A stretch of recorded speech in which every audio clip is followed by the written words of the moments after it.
रंगरेज पिया जी मोरा रंग दिया मन। शिमला, हिमाचल, कपूर्स इंडस्ट्री। अयान को अपने सामने देखते ही इलाही एकदम से हड़बड़ा गई और इसी हड़बड़ाहट में उसका पैर फिसल गया। वो पीछे की तरफ गिरने लगी, तभी अयान ने एकदम से उसके हाथ को पकड़ते हुए उसे अपने पास खींच लिया। इलाही के दोनों हाथ अयान के कंधे पर आ गए। वो अपनी बड़ी बड़ी हनी ब्राउन आंखों से अयान की हेज़ल ग्रे आंखों में देख रही थी। कुछ तो बहुत अलग सा था उसकी आंखों में। शायद कोई नाराज़गी थी या फिर कोई अधूरी ख्वाहिश, पता नहीं क्या था, पर जो भी था अधूरा सा था। इलाही उसके चेहरे की तरफ देखते हुए अपने मन में बोली, कोई इतना अनजान होकर भी अपने जैसा कैसे लग सकता है। वहीं अयान पूरी तरह से इलाही के चेहरे में खोया हुआ था। उसके चेहरे की तरफ देखते हुए उसकी आंखों के सामने बार बार राही का चेहरा आ जा रहा था। वो अपने मन में बोला, कोई चेहरा हूबहू मेरी राही जैसा कैसे मिल सकता है। पर तभी उसे रिवाज की कही बात याद आ गई। राही जा चुकी है अयान, जो तेरे सामने है वो इलाही है, ना कि तेरी राही। ये याद आते ही कि वो उसकी राही नहीं है, अयान का दिल एक बार फिर से दर्द में डूब गया और वो एकदम से इलाही से दूर हो गया। अब तक इलाही ने भी खुद को संभाल लिया था। उसने तिरछी नज़रों से अयान की तरफ देखा, जो अब उसकी तरफ देख भी नहीं रहा था। इलाही को ये बहुत अजीब लगा। वो अपने मन में यही सोच रही थी कि कोई इतना अजीब कैसे हो सकता है। वहीं अयान ने अपने हाथों की मुट्ठी बना ली, ये सोचते हुए कि वो अपनी राही के अलावा किसी और के इतना करीब कैसे जा सकता है। वो कैसे किसी और के बारे में सोच सकता है। वो उसकी ज़िंदगी में हो या ना हो, उसकी राही की जगह बस उसकी राही की है। इस जगह को किसी और को देने से अच्छा वो मरना पसंद करेगा। वहीं इलाही, जिसके लिए सिचुएशन कुछ ज़्यादा ही ऑकवर्ड हो चुकी थी, वो इस ऑकवर्डनेस को ख़त्म करने की कोशिश करते हुए उसने अयान की तरफ देखा। इस एक पल में अयान ने भी उसकी तरफ देखा। एक बार फिर दोनों की नज़रें आपस में टकरा गई और दोनों का दिल तेज़ी से धड़क उठा। इलाही हकलाते हुए बोली, वो आई एम सो सॉरी, मुझे लगा व्योम है। उसने अभी इतना कहा ही था कि सामने से आवाज़ आई, मिस्टर सिंघानिया। ये आवाज़ सुनते ही इलाही ने पलटकर सामने देखा, जहां व्योम खड़ा था। वहीं व्योम ने जैसे ही अयान को इलाही के साथ देखा, उसने अपने हाथों की मुट्ठी बना ली।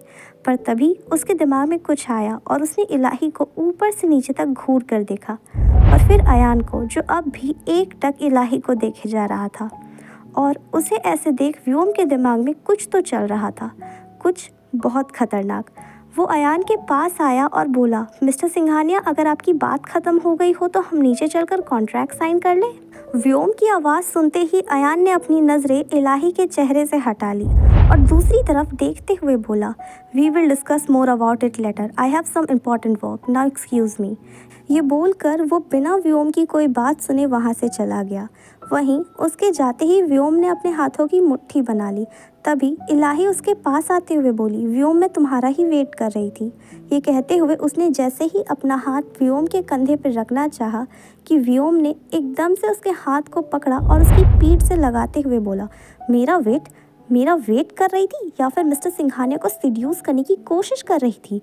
ये कहते हुए वो अपनी पकड़ इलाही के हाथों पर मजबूत कर रहा था। आह व्योम, क्या कर रहे हो, प्लीज़ छोड़ो मुझे, दर्द हो रहा है। ये कहते हुए इलाही की आंखें आंसुओं से भर चुकी थी, पर व्योम को कहाँ उसके दर्द की परवाह थी। वो अपनी पकड़ और भी ज़्यादा मजबूत करते हुए बोला, pain, you know what, you deserve pain. ये कहते हुए उसने एक झटके से इलाही का हाथ छोड़ दिया। इलाही एकदम से नीचे गिर गई। व्योम ने एक नज़र उसे घूर कर देखा और फिर वहाँ से चला गया। उसके जाते ही इलाही ने अपने हाथ की तरफ देखा, जिस पर व्योम की उंगलियों के निशान छप चुके थे। ये देखते ही इलाही ज़ोर ज़ोर से रोने लगी, पर ना तो कोई उसके आंसू देखने वाला था और ना ही कोई उसे संभालने वाला। उसे खुद ही खुद को संभालना था और खुद ही अपने आंसू भी पोंछने थे। दूसरी तरफ अयान अपनी कार को शिमला की सड़कों पर भगाए जा रहा था। उसने एक हाथ से स्टीयरिंग व्हील को संभाल रखा था और दूसरे हाथों की मुट्ठी में उसने अपना पेंडेंट भर रखा था। कुछ देर बाद उसने अपनी कार एक पहाड़ी पर आकर रोकी। वो कार से बाहर आया और सामने की तरफ चला गया। सामने बहुत गहरी खाई थी। अयान वहीं पत्थर पर लेटते हुए अपने दोनों हाथों को अपने सर के पीछे लगा लिया। उसके दिमाग में बस इलाही ही घूम रही थी। वो एक पल के लिए उसके चेहरे को भूल सकता था, पर वो टच, वो फीलिंग, उसके दिल का धड़कना जो सिर्फ उसे राही के साथ होने पर महसूस होता था, वो सब उसे इलाही के पास होने से मिल रहा था। नहीं, वो उसकी राही नहीं थी। वो कैसे उसकी राही हो सकती थी? उसकी राही तो जा चुकी थी। वो उसे उसकी आंखों के सामने ही छोड़कर जा चुकी थी। पर जो एहसास उसे इलाही के पास होने से मिल रहे थे, वो इतना सिमिलर कैसे हो सकते थे? ये सब सोचते हुए अयान ने अपनी आंखें बंद कर ली और पुरानी यादों में खो गया। फ्लैशबैक। एक लड़का बार बार अपने वॉच में टाइम देखते हुए किसी का इंतजार कर रहा था। उसकी बेसब्री उसके चेहरे पर नजर आ रही थी और उसकी आंखों में किसी का इंतजार था और होठों पर किसी के होने की मुस्कान। तभी किसी ने पीछे से आकर उसे हग कर लिया और अपनी स्वीट सी वॉइस में बोली, सरप्राइज। ये सुनते ही उस लड़के के होठों पर दिलकश मुस्कान तैर गई और उसने बिना पीछे घूमे ही अपना हाथ बढ़ाया और उस लड़की की कलाई को पकड़ते हुए उसे बिल्कुल अपने सामने खींच लिया। उसके इस सडन मूव से लड़की एक ही पल में उसकी आंखों के सामने आ गई। वो मुस्कुराते हुए उसे देख रही थी और उसकी मुस्कुराहट में वो लड़का पूरी तरह से खोया हुआ था। उसकी बड़ी बड़ी हनी ब्राउन आंखें, चेरी रेड लिप्स और उसका छोटा सा प्यारा सा चेहरा जो एक नज़र में किसी को भी अपना दीवाना बना ले। उस लड़की ने अपने होठों का पाउट बनाया और शिकायत करते हुए बोली, अब सिर्फ मुझे देखोगे या मेरी तारीफ भी करोगे? देखो मैं तुम्हारे लिए कितनी मेहनत से रेडी होकर आई हूँ। मेरा बस चले तो मैं पूरी ज़िंदगी तुम्हें देखता रहूँ, एक पल के लिए भी तुम्हें अपनी नज़रों के सामने से दूर ना जाने दूँ। ये कहते हुए उस लड़के ने अपने होठों से उस लड़की के माथे को प्यार से चूम लिया। वहीं ये सुन उस लड़की के चेहरे पर बड़ी सी स्माइल आ गई और वो उस लड़के के गले में अपनी बाहें डालकर बोली, मिस्टर सिंघानिया, तुम्हें नहीं लगता कि तुम आजकल कुछ ज़्यादा ही रोमांटिक हो गए हो? अयान ने अपने हाथ उस लड़की की कमर पर रखा और उसे अपने पास खींचते हुए बोला, अयान सिंघानिया सिर्फ और सिर्फ अपनी राही के लिए रोमांटिक है। ये सुनते ही राही के होठों पर बड़ी सी स्माइल आ गई। Flashback and. फ़ोन की आवाज़ सुनते ही अयान अपनी यादों से बाहर आया।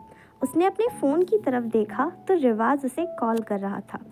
उसने कॉल पिक किया तो दूसरी तरफ से रिवाज गुस्से में बोला, Ayaan where the hell are you man? ये लंदन नहीं इंडिया है। तुम ऐसे ही कहीं भी बिना बताए नहीं निकल सकते। Okay now tell me where are you? कहाँ हो तुम? मैं तुम्हें लेने आता हूँ। बच्चा नहीं हूँ मैं, खुद आ सकता हूँ। ये बोलकर अयान ने कॉल कट कर दिया और उठकर अपनी कार की तरफ चला गया। रात का वक्त। इलाही मनाली की सुनसान सड़कों पर चले ही जा रही थी।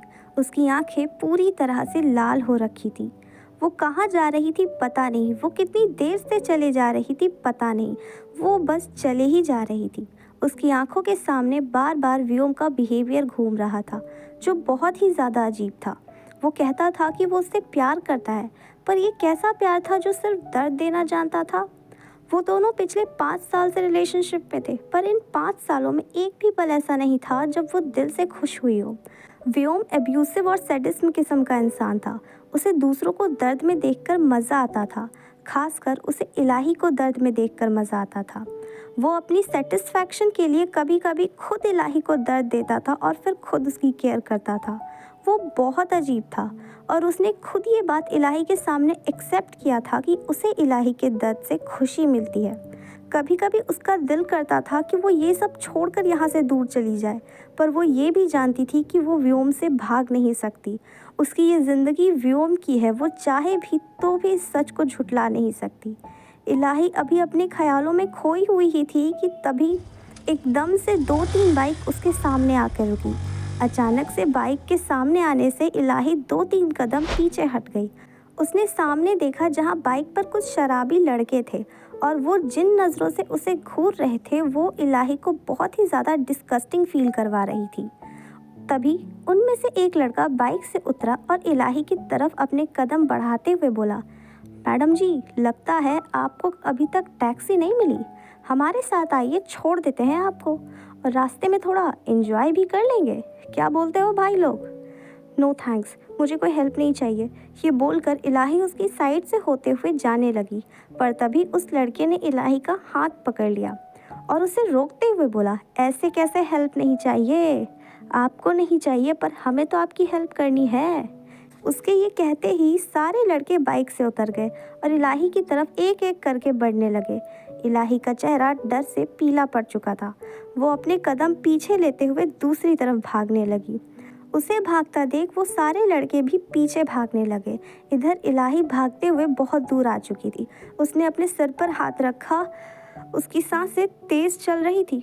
तभी वो लड़के जो उसके पीछे आ रहे थे उनमें से एक लड़का बोला, अरे देख वहाँ है, पकड़ उसे। ये सुनते ही इलाही ने पलटकर उन लड़कों की तरफ देखा और दोबारा से भागने लगी।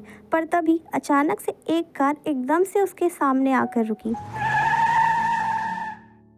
इलाही कार से टकराते टकराते बची, पर फिर भी लड़खड़ाते हुए कार की बोनट पर गिर गई।